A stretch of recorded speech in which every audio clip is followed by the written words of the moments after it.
1969년 삼선 개헌의 통과에 따라서 1971년 대통령 선거에 박정희는 다시 출마할 수 있게 됩니다.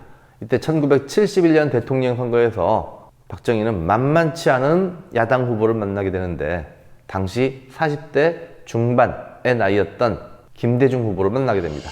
정권 교체를 하지 못하면 이 나라는 박정희 씨의 영구집권의 총통시대가 오는 것입니다. 박정희 후보는 이번이 마지막이다. 더 이상 국민들한테 표를 달라고 할 일이 없을 거다. 앞으로 나에게 한 번만 더 기회를 주시면 나로서는 정부에서 물러나겠다. 그러니 마지막이니 나를 뽑아달라 라고 강력히 호소합니다. 선거의 결과 이렇게 나왔죠. 생각보다 표차가 그렇게 많지 않았습니다. 박정희가 김대중이라고 하는 젊은 정치인을 눈여겨보고 경계할 수밖에 없는 표차가 나온 거죠. 미국 내에서는 베트남 전쟁에서 승리를 확신할 수 없게 되자 전쟁 반대에 대한 국민 여론이 돌았고 베트남에서 철수할 것을 요구합니다. 더불어 아시아 각국에서 공산주의 확대에 대한 미국이 군사적으로 관여할 것은 지나친 개입이라는 비판이 일어나면서 미국의 세계 전략을 근본적으로 수정하는 것을 요구하고 있었습니다. 이러한 상황에서 닉슨 대통령은 1969년 괌에서 이른바 닉슨 독트린을 발표했습니다. 닉슨 대통령이 미국은 아시아 국가 내에서 벌어지는 내란이나 침략에 대해서 군사적으로 개입을 하지 않겠다라는 선언을 함으로써 소련으로 대표되는 공산 진영과의 대립 상황을 완화하는 계기가 됩니다. 이를 데땅트라고 하며 세계적인 냉전 체제의 긴장이 완화되는 새로운 국면이 시작됩니다. 자본 진영과 공산 진영의 대립과 갈등의 새로운 양상이 전개되는 것이지요. 닉슨 독트린은 아시아 각국은 물론이지만 특히 남북 간의 대립 양상에도 영향을 미쳤을 것 같지 않나요? 닉슨 독트린을 바탕으로 남북 간의 대화가 6.25 전쟁 이후에 처음으로 모색되기 시작합니다. 1971년 이산가족 상봉을 위한 남북 적시자 회담이 개최되고 남북 간의 화해 모드가 확대되는 가운데 그 다음에 1972년 7월 4일에 이르게 되면 남과 북이 동시에 7.4남북 공동성명을 발표하게 됩니다. 이를 통해 우리 민족의 통일은 자주와 평화와 민족 대단결이라고 하는 3대 원칙이 입각한 통일이 되어야 한다라고 하는 남북 간의 합의를 발표하였고요. 이후 남북은 공동성명의 내용을 현실화시키고 양측 간의 현안 문제를 의논하기 위해 남북조절위원회를 개최하고 이것을 통해서 남북 간의 화해 모드를 더 확대하려고 하는 노력을 기울이는데요. 당시 남측은 주로 비군사적 교류를 원했고 북측에서는 군비 축소, 즉 남북 간의 군사적 경쟁을 완화하는 것에 대해서 중점적으로 문제를 제기하였는데 서로 약간 핀트가 안 맞죠? 남측은 비군사적, 북한은 군사적 요구들을 내걸었으니까요. 결국 그렇게 남북조절위원회는 1973년 넘어가면서 더 이상 회담이 열리지 않고 남북 간의 회담도 단절되어 버리게 됩니다. 그럼에도 불구하고 7.4남북 공동성명은 6.25 전쟁이 53년에 끝난 뒤 대화 창구가 본격적으로 열리기 시작했다는 점에서 대단히 큰 의미가 있고요. 민족 자주와 평화와 대단결이라고 하는 기본적인 통일의 원칙이 합의했던 것만으로도 충분한 의미는 있다고 생각합니다.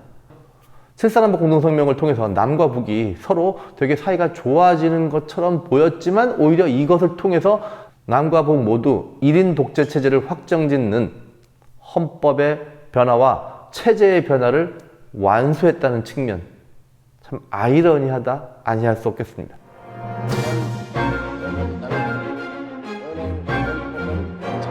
자, 박정희 대통령은 경제 난국 극복과 평화 통일 대비를 명분으로 해서 한국적 민주주의라는 유신헌법을 발표를 하게 됩니다. 자, 유신헌법은 헌정사상 제7차로 개정된 헌법이고 제4공화국을 열게 된 헌법이죠. 자, 이때 10월 유신의 배경을 잠깐만 들여다보면 1971년에 있었던 대선에서 김대중과의 승부에서 아주 박빙으로 근소한 표차로 박정희 대통령이 당선이 되게 됩니다. 자, 그리고 당시 헌법에 따르면 마지막 재임 기간이었기 때문에 어떻게 해서든지 이제 정권을 연장하기 위한 방법을 찾아야만 했습니다.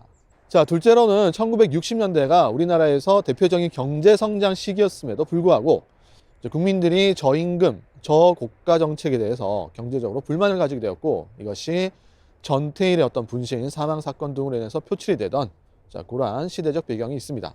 자, 그런데 1972년에 국회 의석 분포를 보면은 여당이 과반 의석은 확보를 했지만 개헌을 하기 위해서 필요한 의석수 얼마죠? 그렇죠. 제적 3분의 2 이상을 확보하는 데는 실패를 하고 말아요. 자, 이러한 틀 아래에서 정상적인 방법으로는 집권 연장, 즉 개헌 절차를 수행하기는 어려웠습니다. 1972년 10월 17일에 박정희는 비상조치를 시행을 하게 되는데 국회를 해산시키고 헌법의 효력을 정지시키면서 비상계엄령을 선포한 이후 10일 이후에 국민투표로서 새로운 헌법을 확정하게 됩니다. 자, 유신 헌법안에 대해서는 국민적인 어떤 토론이 금지가 되었고 정부의 일방적인 홍보로만 절차가 진행된 가운데 국민투표를 실시하게 되는데 91.5%의 찬성률로 통과가 되게 됩니다. 자, 유신헌법은 민주주의의 여러 원리들을 위배하였는데 대표적으로 국민주권 원리에 위배되는 헌법입니다. 자, 그것을 상징적으로 보여주는 것이 통일주체국민회의라는 간접선거인단의 등장이었죠.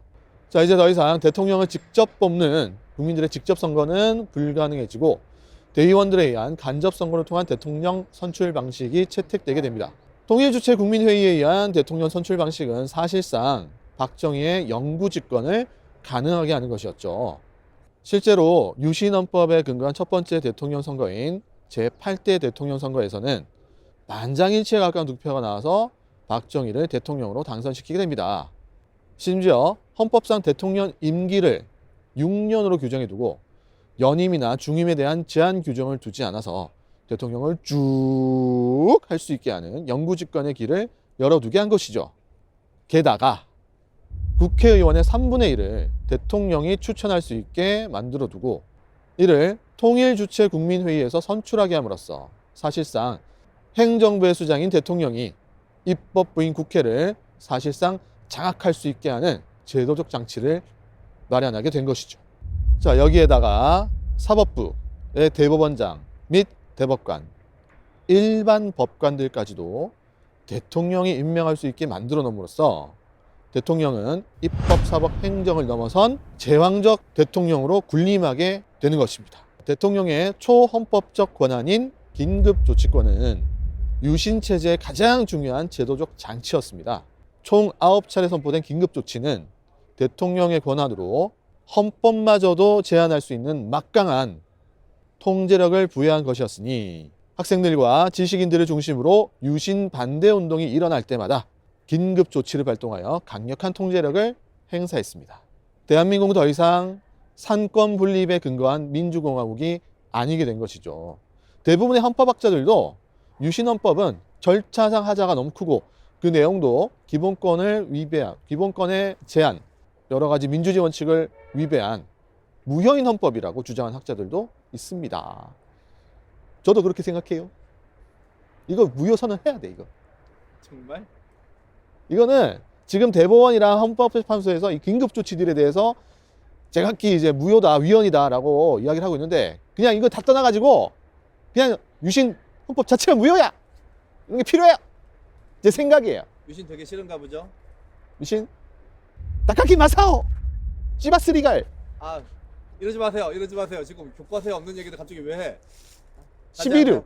자, 그만해.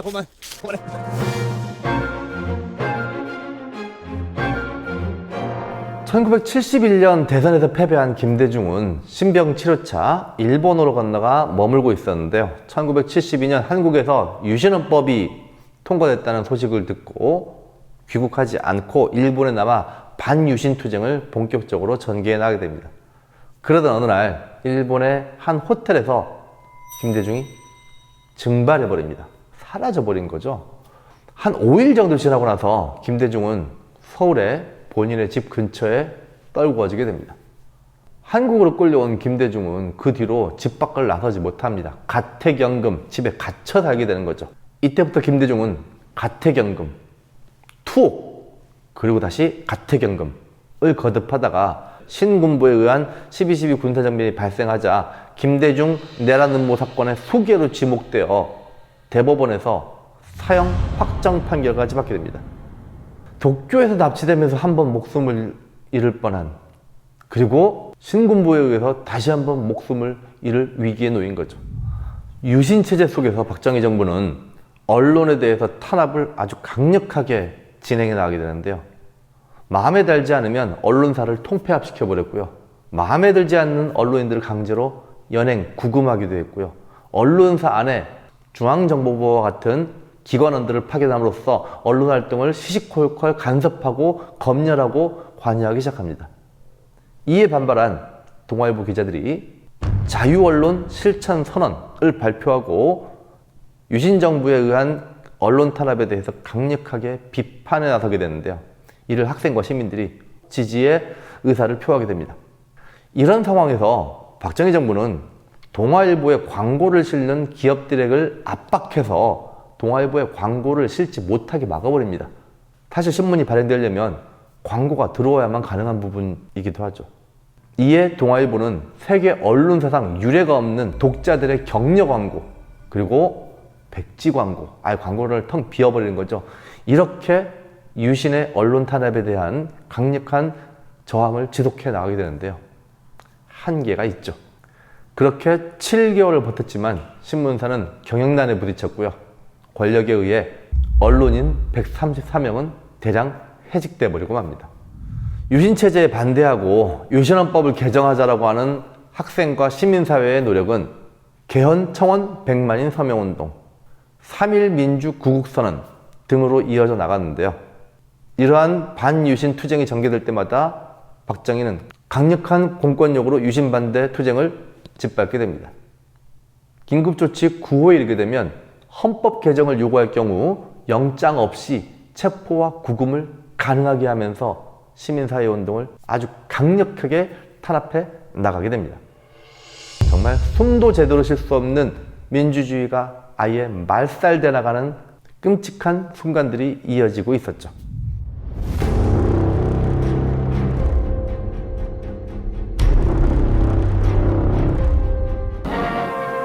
박 대통령은 학원 사태에 관한 대통령 긴급조치 제4호를 선포했습니다. 소위 전국 민주청년학생 총연맹과 이에 관련되는 어떤 단체를 조직하거나 1974년 중앙정보부는 민청학년, 즉 전국 민주학생 청년연맹이라고 하는 학생 조직을 조사하는 과정에서 민청학년이 불온한 세력에 의해 조종되어 정부를 전복하고 공산정권을 수립하려고 하는 계획이 발견됐다며 긴급조치 4호를 발동하고 민청학년 관계자 및 그 배후로 지목된 인민혁명당 재건위원회 관계자들을 대거 체포하고 조사하게 됩니다.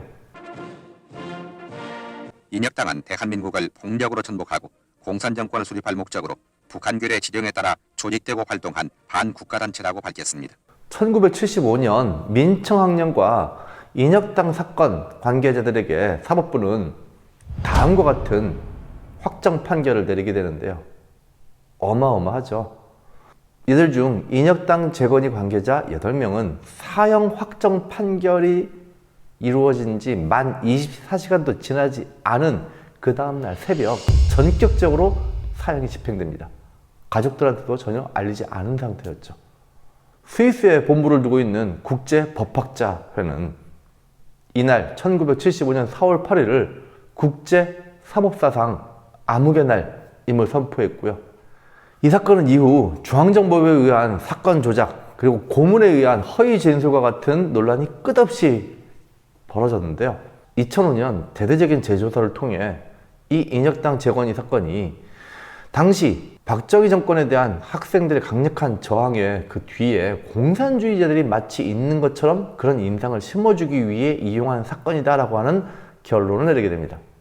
이 재조사는 실체도 없는 지하 조직을 마치 있는 것처럼 꾸며대고 8명을 사형에 처한 국가 형벌권의 남용이다 라고 하는 결론을 지었으며 재심을 통해 대법원은 이 인혁당 재건위 관계자들 사형수 8명 전원이 무죄임을 확인시켰고요. 정당성을 결여한 독재 자신의 권력을 유지하기 위한 공포 분위기의 수단이었다라고 하는 결론을 내린 바 있습니다. 대통령으로서의 직책을 성실히 수행할 것을 국민 앞에 엄숙히 선서합니다.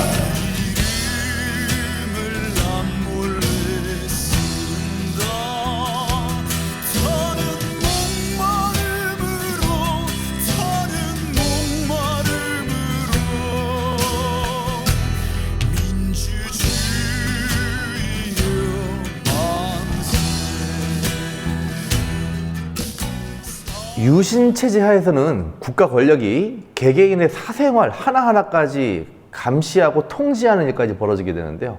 그 대표적인 것이 장발, 머리를 길게 하는 장발과 여성들의 미니스커트를 퇴폐풍조라고 규정지었던 유신 정부는 길거리 한복판에서 장발을 한 남성들의 머리를 가위로 숨풍 잘라버리는 거 하면 여성들의 치마의 길이를 줄자를 대고 무릎 위에 몇 센치냐 재가면서 단속을 하는 일이 흔한 길거리의 풍경이 되어버립니다. 장발 단속의 경우 1973년 단 1년 동안만 12,800건 이상의 단속 건수가 발생했다고 하니 국가 권력이 개개인의 사생활을 얼마나 강력하게 통제했는지 수치로 확인되는 거죠. 심지어 국내에 입국하는 외국인들 가운데 장발 외국인은 아예 입국을 거절해버리는 그런 일까지 있었다고 하니 참 지금 기준으로 놓고 보자면 어이가 없는 거죠. 또한 국가 권력은 국민들이 즐겨 부르는 대중가요까지 시시콜콜 통제하기 시작하는데요. 아마도 우리나라 역사상 가장 많은 금지곡들이 등장했던 시기가 1970년대 유신체제가 아니었나 싶습니다. 별의별 사유로 수많은 금지곡들이 탄생을 하는데요. 어떤 금지곡들이 있는지 한번 들어볼까요? 거짓말이야 거짓말이야 거짓말이야 거짓말이야 사랑도 거짓말 웃음도 거짓말 그것들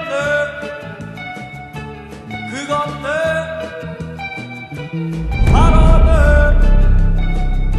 때문이야. 인사하라. 너희들 어디로 도망가는 거야? 어? 따라와. 왜 불러? 왜 불러? 돌아서 가는 사람 왜 불러? 왜 불러? 이루어질 수 없는 사랑이었기에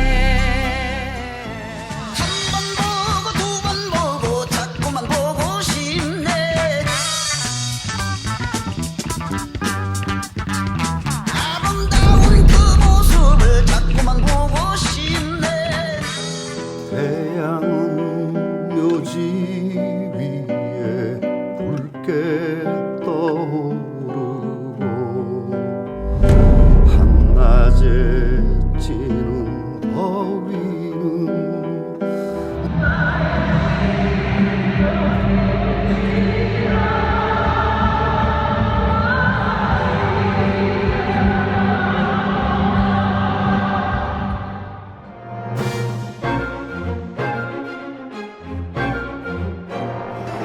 박정희 대통령 외분이 이 자리에 참석하고 계십니다.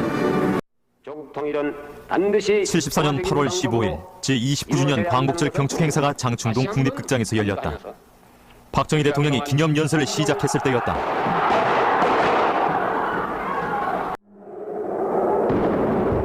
박정희 대통령을 노린 총탄이 유경수 여사를 쓰러뜨린 충격적인 사건이 발생한 것이다. 북한의 지령에 의해 국내로 장입한 제1동포에 의해서 대통령 영부인이 희생되었다라고 하는 사실은 국민들한테 너무나 큰 충격을 안겨다 주었으며 그동안 정부에서 계속 강조해오고 있었던 북한의 무력 도발이 뻥이 아니고 현실이구나.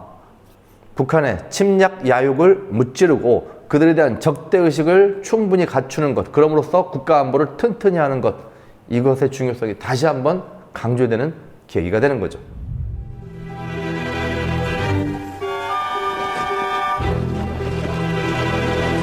8월 18일 판문점에서 도끼 만행 사건이 전해졌다. 공동경비구역 내에 유엔군 초소 부근에서 시야를 가리는 미루나무에 가지치기를 하던 미군 장교 2명이 갑자기 나타난 수십 명의 북한군에 의해 도끼로 무참히 살해되고 한국군 5명과 미군 4명이 중경상을 입은 것이다. 이 일을 계기로 해서 남과 북은 거의 전시 상태에 준하는 군사적인 긴장 상태에 이르게 되는데요.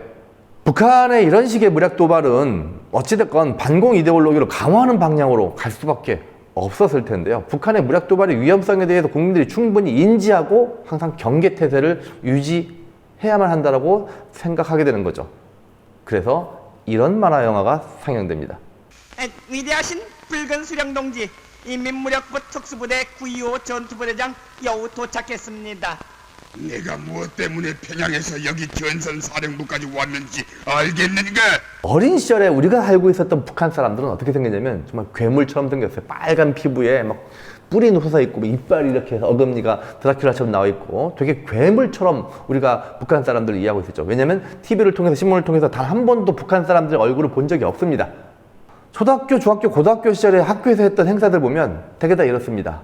반공 글짓기 대회, 반공 웅변 대회, 반공 사생 대회, 반공 포스터 대회, 모든 행사 앞에 다 반공 입었죠.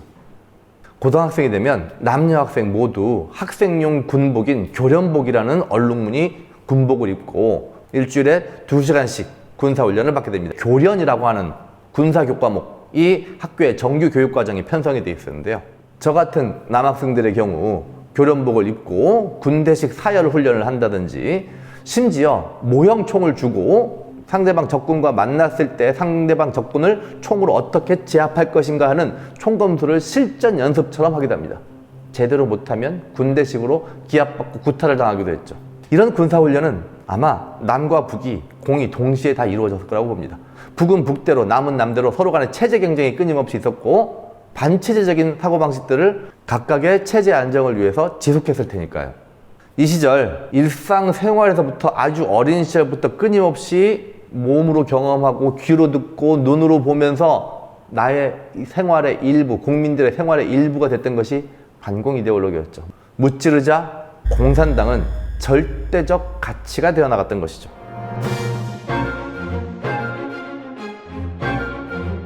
(1960년대의) 1, 2차 경제개발 5개년 계획은 주로 기간산업의 육성, 그리고 사회간접자본의 투자, 그리고 경공업 중심의 경제개발에 중심을 뒀으면 1970년대 제3차 그리고 제4차 경제개발 5개년 계획은 주로 중화학공업의 육성에 집중을 하게 됩니다. 이때 이 과정에서 포항제철을 비롯한 대규모 중화학공업단지가 포항, 울산을 중심으로 한 이른바 남동 임해공업지역을 중심으로 해서 대단히 공업지역으로 발전해 나가게 되죠. 이 지역은 여러분들이 한국제 시간에 배웠겠지만 주로 원자재의 수입이 매우 용이하며 또한 동시에 완성된 상품의 수출이 매우 유리한 장점을 가지고 있죠. 1970년대에 이르러서 박정희 정부는 이 도시와 농촌 간의 격차를 줄이기 위한 일종의 지역균형 개발 사업의 형태로서 새마을운동을 본격적으로 전개해 나갑니다. 이 새마을운동은 근면, 자조, 협동이라고 하는 키치를 내걸고 본격적인 활동을 전개해 나가게 되는데요. 특히 농촌 지역에서 지붕을, 기존에 있었던 초가 지붕을 슬레이트 혹은 양철 지붕으로 교체하는 작업이라든지 마을 안길을 새롭게 정리하는 작업이라든지와 같은 주로 농촌의 환경 개선 사업에 전면적인 관심을 기울이면서 새마을운동이 본격적으로 확대됩니다. 이 과정에서 새마을운동에 꽤 효과가 있었다고 판단했던 박정희 정부는 이 농촌 중심의 새마을운동을 도시 전체로 확대해 나가게 되는데요.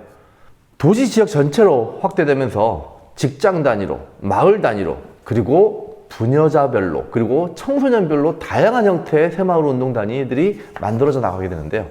이것은 하면 된다라고 하는 정신적 측면에서 국민 전체를 하나의 강력한 공동체로 묶고 이것을 바탕으로 한 경제 성장의 중요한 기반으로 삼으려고 했던 당시의 정부의 의지와 맞닿아 있기도 합니다.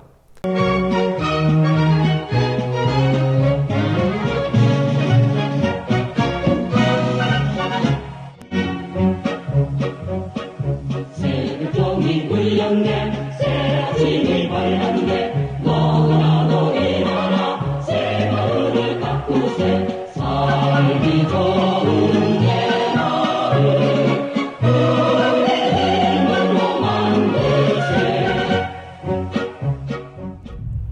한편 석유 등 원자재에 대한 해외 의존도가 매우 높은 우리 경제는 1970년대에 들어서 두 차례에 걸친 석유 파동으로 인해서 큰 어려움을 겪게 되는데요.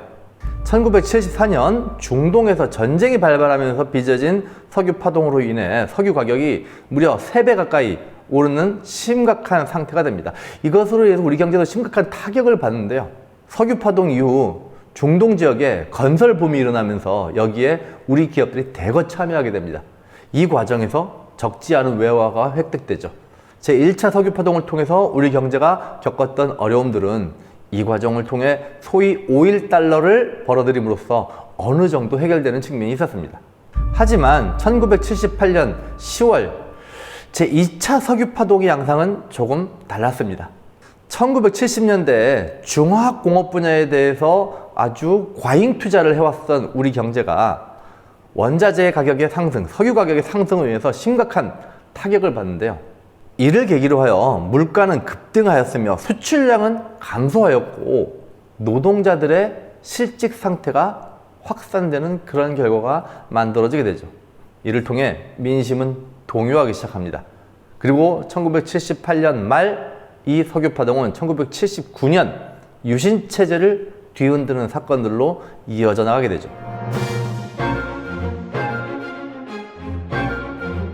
(1978년 12월이) 되면 국회의원 총선거가 치러지는데요. 이 총선거에서 야당이었던 신민당이 정부 여당이었던 민주공화국보다 더 높은 득표율을 얻게 됩니다. 이를 계기로 해서 반유신 분위기는 점점 좀 확대되어 나가게 되는데요. 때마침 1978년 제2차 석유 파동으로 인하여 중화학공업 부분에 대한 과잉 투자로 인해 물가가 폭등하고 경제가 대단히 불안정해지는 상황은 민심을 크게 동요시키기 시작합니다.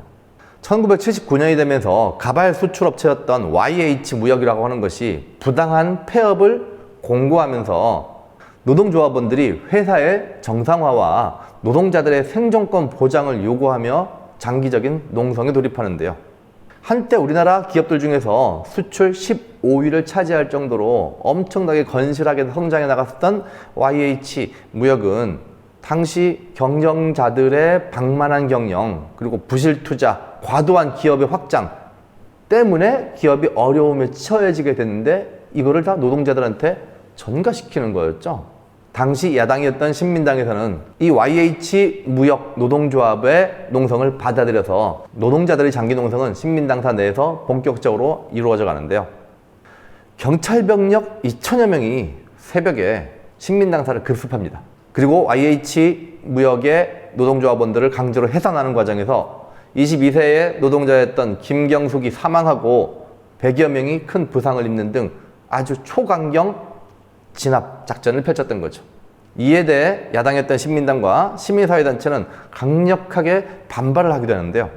그러던 1979년 10월 초가 되면 당시 야당이었던 신민당 총재인 김영삼이 미국의 뉴욕타임즈와 인터뷰를 하면서 미국이 한국의 독재 정권을 이렇게까지 방조하고 내비두면 안 된다라는 뉘앙스의 인터뷰를 하게 되는데, 당시 공화당과 정부에서 이것을 문제 삼아서 야당 총재인 김영삼의 국회의원직을 박탈해버립니다. 이른바 의원직을 제명시켜버린 거죠. 김영삼의 근거지였던 부산과 경남 지역에 큰 민심의 동요와 분노를 가져오게 됩니다. 그리고 10월 16일 부산대학교에서 시작한 반유신 시위는 부산을 중심으로 인근의 경남 지역의 마산까지 확대되면서 이른바 부마항쟁이라는 이름으로 아주 거센 반유신 투쟁으로 확대돼 나가게 됩니다. 이에 대해 정부는 10월 18일 부산 지역에 계엄령을 선포하고 군인들을 투입하여 아주 초강경 진압을 통해 가지고 반정부 시위를 잠재워가기 시작하는데요.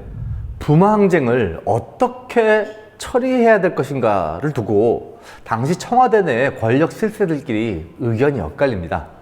중앙정보부장이었던 김재규는 온건한 대응이 필요하지 않을까라고 생각했던 것에 비해서 당시 권력을 주도하고 있었던 대통령 박정희와 그 다음에 박정희의 신임을 얻고 있었던 경호실장 차지철은 발포까지도 고려하는 초강경 진압작전을 통해서 유신체제에 대한 반발을 완전히 짓밟아야 한다고 생각을 하고 있었습니다.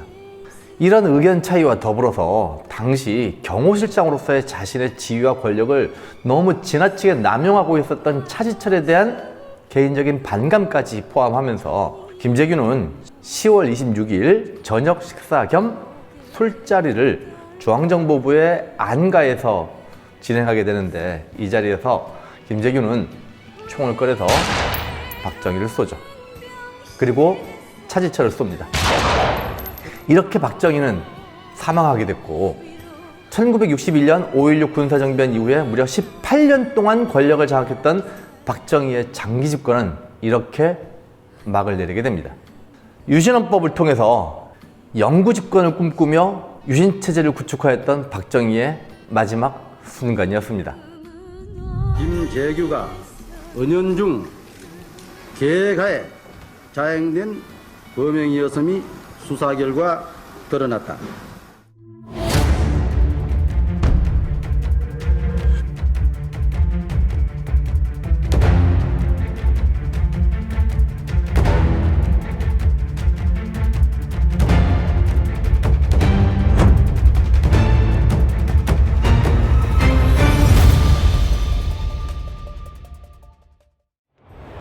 자, 옥균쌤. 다음에 또 우리 87년 절대 안 해. 절대 안 해. 현행헌법 한번 해줘야 되는데. 87년은 좀 기억이 나는 게 그때 그 맥한 치료탄 냄새가 기억이 나는 게요. 진짜? 니네들이 누리고 있는 민주주의 차이의 공기는 나의 피와 땀으로 얻어진 거야. 고마워. 알았어. 알겠어? 알았어. 다음에.